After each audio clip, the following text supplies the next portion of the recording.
बिस्मिल्लाहिर्रहमानिर्रहीम। बिस्मिल्लाहिर्रहमानिर्रहीम। हम एओर्टा की सरफेस मार्किंग पर बात करेंगे। इसके अलावा जो पल्मोनरी ट्रंक होता है और सुपीरियर वेना केवा पर हम बात करेंगे। तो इस वीडियो में हम तीन चीज़ों पर बात करेंगे। चलो शुरू करते हैं। सबसे पहले हमने एओर्टा पर बात करनी है। एओर्टा आप जानते हैं कि क्या है, हमारा जो मेन आर्टरी है हम इसे क्या कहते हैं, एओर्टा कहते हैं। ये हमारा जो हार्ट होता है, हार्ट का जो लेफ्ट वेंट्रिकल होता है वहाँ से ये स्टार्ट होता है। लेफ्ट वेंट्रिकल में जो एओर्टिक वेल होता है वहाँ से ये स्टार्ट होता है और इसके तीन पार्ट्स होते हैं। एक को हम असेंडिंग एओर्टा कहते हैं, दूसरे को हम एओर्टिक आर्क कहते हैं और तीसरे को हम डिसेंडिंग एओर्टा हम कहते हैं। अब तीनों पार्ट्स पर हम डिस्कशन करेंगे, मगर इससे पहले कुछ चीज़ें मैं बताना चाहता हूँ। यहाँ पे देखिए, मैंने पहले बताया था कि ये जो सेंटर पे जो बोन है उसे हम क्या कहते हैं, स्टर्नम कहते हैं। स्टर्नम के अलावा ब्रेस्ट बोन हम कह सकते हैं। स्टर्नम के बिल्कुल सुपीरियर एंड पर क्या होता है, एक नाच होता है और इसको हम क्या कहते हैं, सुप्रा स्टर्नल नाच हम कहते हैं या जगुलर नाच हम कहते हैं। अब इस जगुलर नाच से 5 सेंटीमीटर बिलो अंदाजतन ये क्या होगा, ये अंदाजतन 5 सेंटीमीटर होंगे।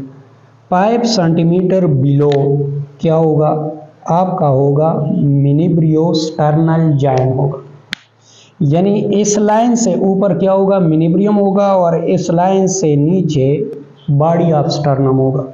दरमियान में, इन दोनों के दरमियान में जंक्शन आता है और इस जंक्शन को हम क्या कहते हैं, मिनिब्रियो स्टर्नल जॉइंट हम कहते हैं।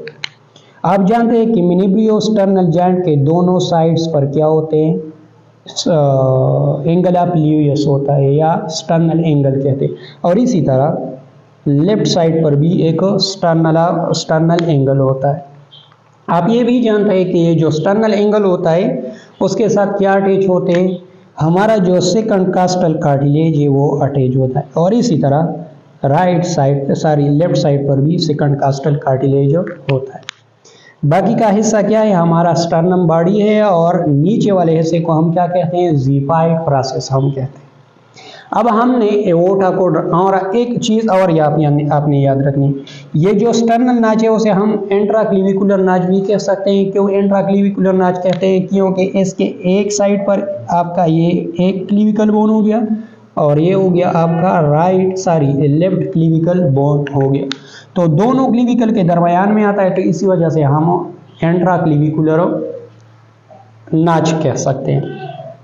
अब एओर्टा पे बात करनी है। एओर्टा आप जानते हैं कि कहाँ से स्टार्ट होता है, हमारा जो लेफ्ट वेंट्रिकल के जो एओर्टिक वेल होते हैं वहाँ से स्टार्ट होता है। और एओर्टा के तीन पार्ट्स होते हैं, एक असेंडिंग एओर्टा, दूसरा एओर्टिक और तीसरा डिसेंडिंग एओर्टा होता है। सबसे पहले आपने क्या मालूम करना है, आपने मालूम करना है एओर्टिक वेल को। एओर्टिक वेल पे मैंने कल भी डिस्कशन किया था और आज भी बता रहा हूँ। यहाँ पे देखिए बहुत आसान है। एओर्टिक वेल को फाइंड आउट करने के लिए मैं स्टर्नम के बॉडी को दो हिस्सों में डिवाइड करता हूँ मिड लाइन पे। फॉर एग्जाम्पल यहाँ पे देखिए, ये जो स्टर्नम बोन है इसका बिल्कुल मिड लाइन है। अब जब हम इसको मिड लाइन में डिवाइड करते हैं, आपका राइट स्टर्नम हो जाएगा, राइट हाफ ऑफ स्टर्नम और लेफ्ट हाफ ऑफ स्टर्नम। तो एओर्टिक वेल कहाँ पे होता है, हमारा जो लेफ्ट हाफ ऑफ स्टर्नम है उसके बिहाइंड पर होता है। और किस लेवल पर होता है, यहाँ पे देखिए, ये आपका क्या है, सेकंड कास्टल कार्टिलेज है और ये होगा जनाब आपका थर्ड कास्टल कार्टिलेज होगा। थर्ड कास्टल कार्टिलेज के लोअर बॉर्डर के लेवल पर आपने क्या करना है, ऑब्लिक 2.5 सेंटीमीटर लाइन ड्रा करनी है।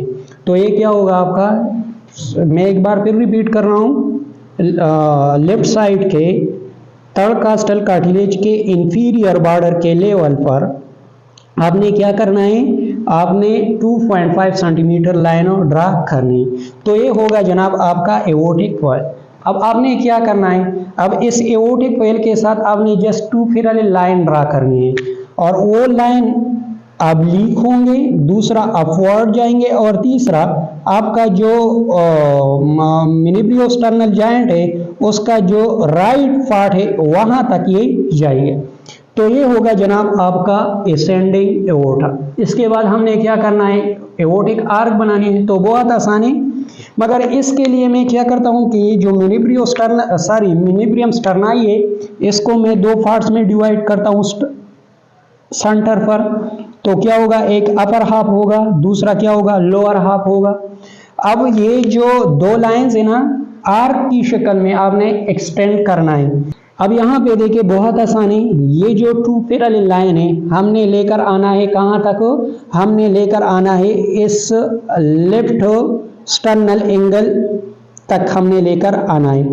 अब क्या बन जाएगा, आपका एवोटिक आर्क बन जाएगा। मगर एक बात और याद रखनी है कि इस आर्क को आपने इस लाइन से, यानी जो लोअर हाफ ऑफ मिनीब्रियम स्टर्नाई है वहां तक रखना है, उससे आगे एक्सटेंड नहीं करनी। अब इसके बाद हमने डिसेंडिंग एवोटा को ड्रा करनी है। डिसेंडिंग एवोटा बिल्कुल आसान है, बस ये क्या करना है, ये जो दो लाइन है आपने डाउनवर्ड एक्सटेंड करना है और स्टर्नम का जो लेफ्ट बॉर्डर है उस पर आपने एक्सटेंड करना है। फॉर एग्जांपल ये क्या है, आपका डिसेंडिंग एवोटा है। अब इसके बाद जब आप पोर्ट कास्टल कार्टिलेज तक पहुंचेंगे ना, तो थोड़ा सा मेडियली उसको आपने लेकर आना है। और कहाँ तक लेकर आना है, मेडियली और डाउनवर्ड आपने लेकर आना है। और आपका जो जिफाइड प्रोसेस है या जो आपका ट्रांसपाइलोरिक लाइन है वहां तक लेकर आपने आना है। तो डियर स्टूडेंट, ये हो गया आपका असेंडिंग एवोटा, ये एवोटिक आर्क, और ये हो गया आपका डिसेंडिंग एवोटा, जो कि बहुत आसान था। अब हम सुपीरियर वेना केवा पर बात करेंगे। सुपीरियर वेना केवा बहुत आसानी से आप ड्रा कर सकते हैं। वो कहाँ पे होता है, स्टर्नम के राइट साइड पर होता है। और कहाँ से कहाँ तक होता है, बस आपने दो पैरेलल लाइन ड्रा करनी है। हमारा जो क्या होता है, फर्स्ट कास्टल कार्टिलेज होता है, उसका जो इंफीरियर बॉर्डर होता है, फॉर एग्जांपल ये क्या है, हमारा क्लीविकल बोन है, तो क्लीविकल बोन के नीचे आपका क्या होगा, फर्स्ट कास्टल कार्टिलेज होगा। क्योंकि आप फर्स्ट कास्टल कार्टिलेज को पल्पेट नहीं कर सकते, क्योंकि इसके ऊपर क्या होता है, क्लीविकल बोन होता है। तो जो फर्स्ट कास्टल कार्टिलेज होता है, आपने क्या करना है, उसके इंफीरियर बॉर्डर से आपने टू स्ट्रेट लाइन ड्रा करनी है। और इस लाइन को कहाँ तक एक्सटेंड करना है, आपका जो थर्ड कास्टल कार्टिलेज है, फॉर एग्जांपल यहाँ पे देखिए ये सेकंड कास्टल कार्टिलेज होगा, तो ये क्या होगा, थर्ड कास्टल कार्टिलेज होगा। थर्ड कास्टल कार्टिलेज के अपर बॉर्डर तक आपने इस दो लाइन को एक्सटेंड करनी है। तो डियर स्टूडेंट, ये हो गया आपका सुपीरियर वेना केवा। क्या होगा, सुपीरियर वेना केवा। अब लास्ट में हम पल्मोनरी ट्रंक पर बात करेंगे। पल्मोनरी ट्रंक बहुत आसान है। पल्मोनरी ट्रंक को फाइंड आउट करने से पहले आपने क्या करना है, पल्मोनरी वेल को फाइंड आउट करना है। और पल्मोनरी वेल कहाँ पे होता है, ये भी हमारा जो लेफ्ट हाफ ऑफ स्टर्नम होता है वहाँ पे होता है। और किस लेवल पे होता है, ये जो आपका थर्ड कास्टल कार्टिलेज है, थर्ड कास्टल कार्टिलेज का जो सुपीरियर बॉर्डर होता है उसके लेवल पर आपने 2.5 सेंटीमीटर लाइन ड्रा करनी है। जब आप लेफ्ट साइड के थर्ड कास्टल कार्टिलेज के सुपीरियर बॉर्डर के लेवल पर आप 2 सेंटीमीटर लाइन ड्रा करेंगे, तो ये क्या होगा, आपका पल्मोनरी वेल होगा। बस आपने इसके साथ 2 पैरेलल लाइन लगानी है, और वो लाइन कहाँ तक आपने ड्रा करनी है, एक्सटेंड करनी है, आपका जो सेकंड कास्टल कार्टिलेज है वहां तक आपने एक्सटेंड करनी है। तो ये क्या होगा डियर स्टूडेंट, आपका पल्मोनरी ट्रंक होगा, और ये बहुत शॉर्ट होता है। तो डियर स्टूडेंट, इसमें हमने 3 चीजें कवर किया, एक एवोटा, दूसरा हमने सुपीरियर वेना केवा, और इसके अलावा हमने कवर किया पल्मोनरी ट्रंक हमने कवर किया। डियर स्टूडेंट, अगर आपको ये वीडियो अच्छी लगी हो तो अपने दोस्तों के साथ शेयर करें।